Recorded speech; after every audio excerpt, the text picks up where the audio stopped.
مسند ابو یعلا میں آتا ہے کہ نبی علیہ الصلاۃ والسلام نے فرمایا الحیاء من الایمان،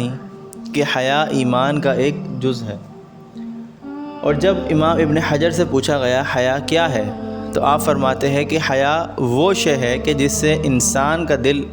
نیکی کی طرف اور برائی سے بچنے کی طرف ابھارے، اسے حیا کہا جاتا ہے۔ تو اس سے معلوم ہوتا ہے کہ حیا انسان کے لیے ایک کتنی قیمتی شے ہے کہ جب اگر انسان نیک بننا چاہتا ہے تو اس کے اندر حیا کا ہونا بہت ضروری ہے، کہ اگر انسان میں حیا نہ ہو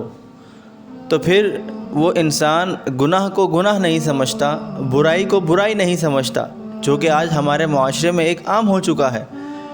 کہ ہم اس قدر گناہ کر رہے ہوتے ہیں کہ ہم اسے برا ہی نہیں جانتے، ہم برا سمجھ کے وہ گناہ کر ہی نہیں رہے ہوتے۔ ہم سمجھتے ہیں کہ شاید یہ اچھا عمل ہے، یہ سب کر رہے ہیں تو میں بھی کر رہا ہوں، لیکن دراصل جس شخص سے حیا ختم ہو جاتی ہے تو ایسے شخص کے متعلق نبی علیہ الصلاۃ والسلام فرماتے ہیں کہ جس شخص سے حیا ختم ہو جائے پھر جو چاہے وہ کرے۔ تو آج ہمارے ہاں اس طرح کے ایپس آ چکے ہیں کہ جہاں پہ ناچ گانے چل رہے ہیں، ہمارے یہاں بے حیائی ہو رہی ہے، لیکن ہمارے یہاں اس چیز کو برا ہی نہیں محسوس کیا جاتا۔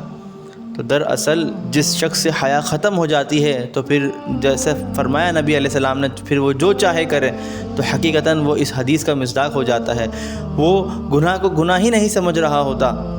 اگر وہ شخص کہ جس کے دل میں حیا ہے، وہ اللہ سے ڈرتا ہے، نمازوں کا پابند ہے، نیک کام کی طرف اس کا دل کرتا ہے، تو مبارک ہو ایسے شخص کو کہ اس کے اندر ابھی حیا باقی ہے۔ ایک امام سے پوچھا گیا کہ آپ حیا کے متعلق کیا فرماتے ہیں، تو وہ فرماتے ہیں کہ نبی علیہ الصلاۃ والسلام نے فرمایا کہ حیا اور ایمان دونوں ملے ہوئے ہیں، اگر ان دونوں میں سے کوئی ایک چیز بھی اٹھ جائے تو دوسری بھی اٹھا لی جاتی ہے۔ اس سے معلوم ہوتا ہے کہ حیا اور ایمان دونوں اتنے قیمتی شے ہے کہ اگر ایک ختم ہو جائے تو دوسرے خود بخود ختم ہو جاتی ہے۔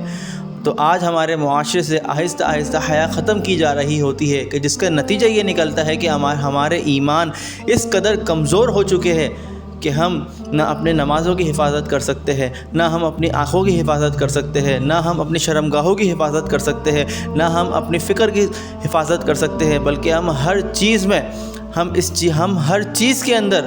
غلام بن چکے ہیں اپنے نفس کے۔